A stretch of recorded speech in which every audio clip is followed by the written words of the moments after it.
Hello everybody, welcome back to the Tin Man's Corner channel. I'm your host, Jeffrey the Tin Man Taylor, and today I got another book reading for you guys, but it is The Ghost of the Southern Mountains in Appalachia book again, and the chapter is called The Woman in Black.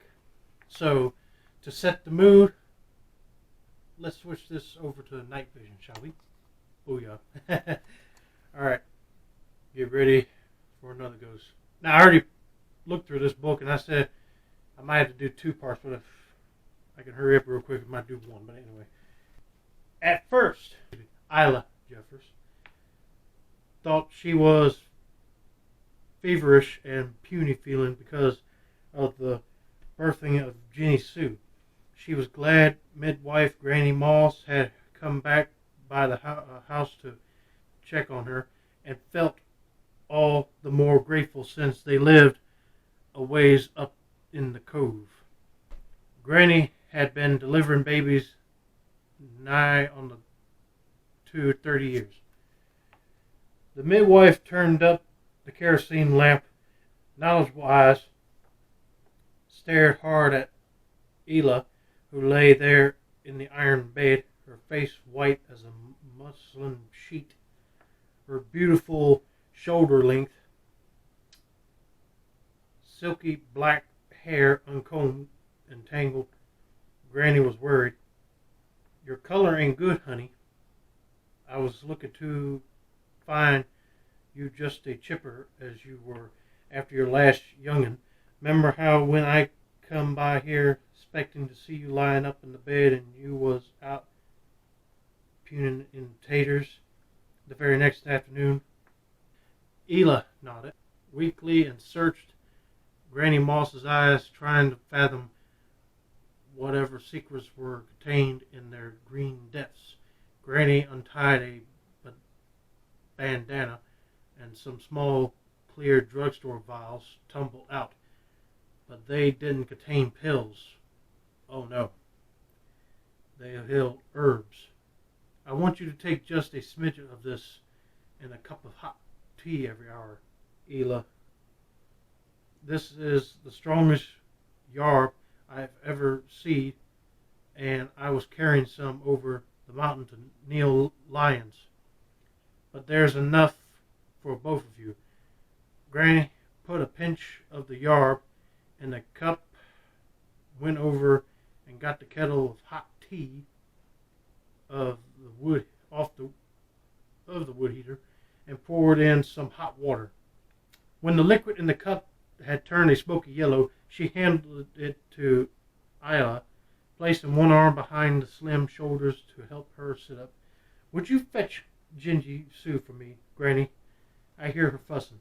It's time I was nursing her." Granny went over to the walnut cradle near the stone fireplace, and as she picked up the small bundle wrapped first in an old flour sack. "Okay, you wrap your babies in old flour sacks. Okay, well, that's probably what they had back then. But anyway, and then in a tiny hand-woven wool kiver, the baby grew quiet in her practiced hands. "I remember laying Andrew in that cradle 28 years ago. Where is that rascal?" "Gone into town to buy me some aspirin." "You sure he didn't go after no white lightning?" "No, you know Andrew, he don't drink nor cuss. He's a good man as a woman ever had." Granny pressed her thin lips together and her head bobbled up and down in agreement. "That's true. Never heard nothing but good of Andrew, and he sure were tickled about this little girl. Just walked backwards and forwards with her in his arms. Wanted to hold her all the time till I had to tell him if she wore a little kitten all that handling would kill her. Granny, what's the matter with Jenny Sue? She's not nursing good. She's fussing like she's hungry but turning her head away. She shouldn't be doing that. I'm scared, Granny." "You reckon my baby's sick too?" Ela's blue eyes had tears in them, and her lower lip trembled. "I don't know, Ela, but I'll be back this way tomorrow afternoon, and I'll look on ye and the baby."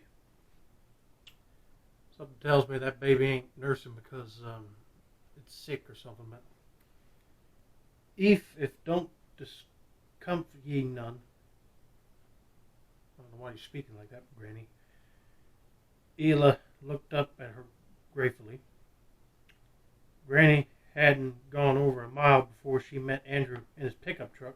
He waved to her to stop as she pulled her old blue Plymouth toward the outside of the old lane road while he parked close to the mountainside. He read her face. She's bad off, ain't she, Granny? His eyes looked angrish. Then the thin line of his jaw hardened, and he shook his head.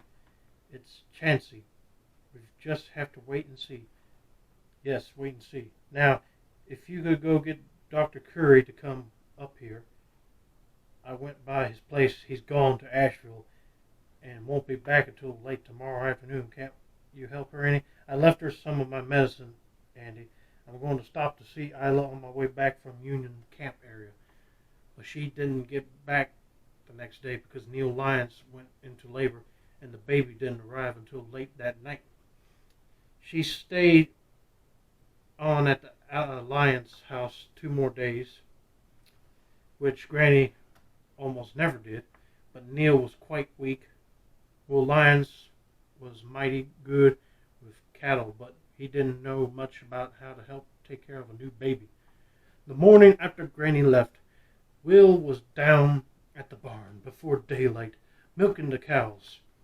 As it began to grow light, he was surprised to see the slim figure of a woman in a black dress silhouetted against the doorway of the barn.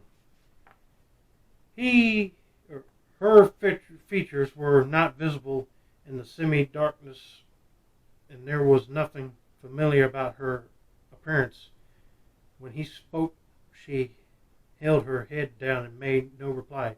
Then she was standing beside him, and noticing the woman had a cup in her hand, he asked her if she wouldn't like some milk. She held it out to be filled, but left without thanking him or saying a word. How rude. But hey, if she's a ghost, she ain't got time to say nothing. But that'd be spooky. But anyway, early next morning, at about the same time, she came into the barn once more. Good morning, he said, but she did not reply.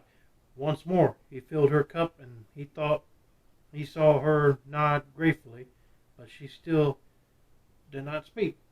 Blackberry winter was what the mountain folk called this unseasonably cold weather in May, and because of that, he took notice that she did not have a coat on over her dress. He told Neil about it when he went back to the house, and she said it might be one of the neighbor girls come over because their cow has gone dry. Yeah, you don't want no dry cow, then you won't have no milk. Anyway, at the little cabin on the other side of the mountain, Ela seemed to be a little stronger than the evening after Granny Moss had left her the herbs. Andrew prepared steaming hot tea for her, and each time when she drank, she would say she felt better. The baby, however, was still not nursing the way she had at first, and his wife thought Andrew should fetch the doctor as soon as he returned. By morning, Ela herself had taken the turn for the worse. She was flushed and feverish, tossing, moaning, and too delirious even to hold her baby, Ginny, who now lay listless in the cradle. Why wasn't Granny Moss back? That morning, Andrew drove down the road a piece, thinking he might see her and make sure she came up to the cabin. But there was no sign of Granny. Where'd she go? That's bad when you need her real bad. Anyway, when he returned, he first thought his wife was asleep. Then he realized she was dead. Oh dear. Hate to hear. The man had to go on without his wife. Anyway. Within an hour, the baby girl gave a little cry and breathed her last. Then great harsh sobs began to rack his thin shoulders, and he flung himself across the bed beside his dead wife. He must have fallen asleep, for the next thing he knew, someone was pounding on the door. It was Granny Moss and the doctor. Andrew, I thought that wife of yours needed him, so I went back by way of his house and brought him. How you're too late." She saw the agony on his face and fell silent.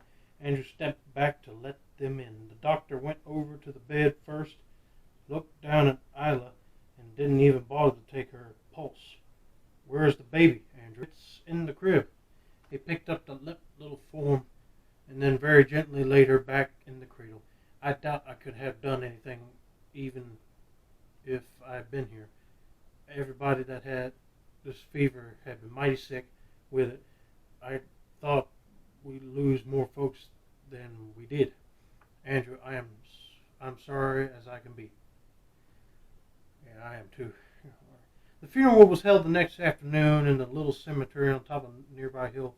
Blackberry winter was still here, and a cold gray day it was, with a mizzling sort of rain. It put Andrew in mind of the day of his father's funeral, the winter before, how Ela had stood next to him strong and comforting, but now she too was gone and he was all alone. The loss of the baby hurt, for they had looked forward to it together, but he had never suffered anything like the pain he felt over losing Isla.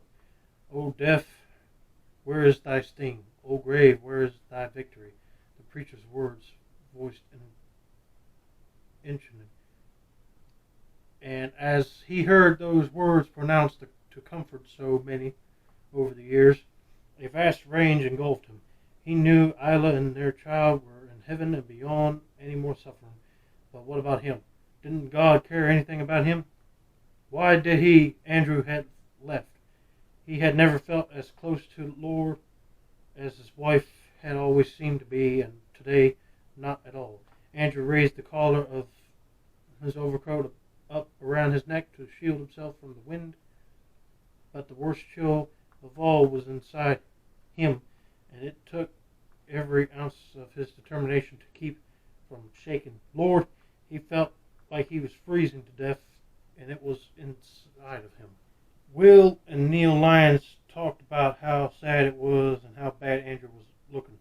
"Time's a great healer, Will," said his wife, and Will wondered how some women always had a saying to cover things no matter how bad they were. And then he remembered that even after the harshest of winter, ice melts, there are warm breezes, trees bloom, spring comes.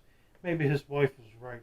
Next morning he was going about his milking, and when the cow turned her head and mooed, he looked in the direction. There came the girl dressed in black, and she was holding out the cup, just as she had done on the other two occasions. "Good morning," he said cheerfully, but no reply came.